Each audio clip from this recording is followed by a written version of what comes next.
It's interesting that in our field, there's, depending on what study you look at, they say something like 50 to 70% of ophthalmologists end up with cervical spine issues at some point in their career, because especially in retina or ocular Right. cardiology, you're constantly kind of, having to look at in a sort of odd position, and if you don't really take the time to be deliberate about setting up the exam chair when you start a patient encounter in a busy clinic, it's real easy to, put your head forward, bend your neck, flex at the spine.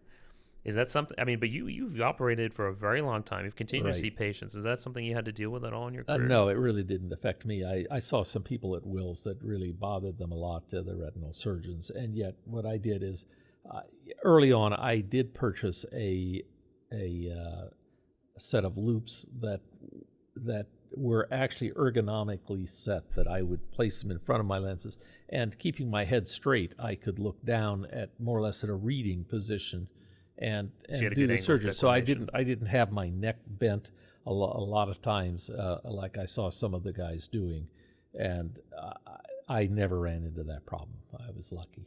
I kind of like the clip, not the clip on, but the sort of the portable indirect ophthalmoscopes that you can wear almost like glasses. Those have become very light, and I feel like it puts a lot less stress on the neck than wearing the traditional sort of indirect helmet. And especially in today's day and age where we have these phones and everyone's constantly like this, looking down and having text neck or whatever they call it. I think I try to be very mindful when I, especially as someone, you're tall, very tall as well.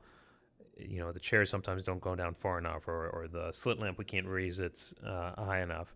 There's a lot of stressors, physical stressors that come from our job, even though people joke that ophthalmologists are sit down surgeons, for the most part.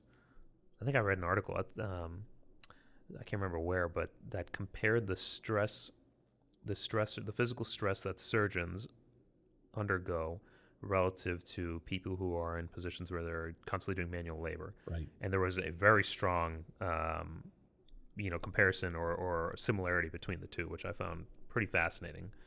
That we're in the OR, but what we're doing is actually quite physical. Yeah, a lot of times it is.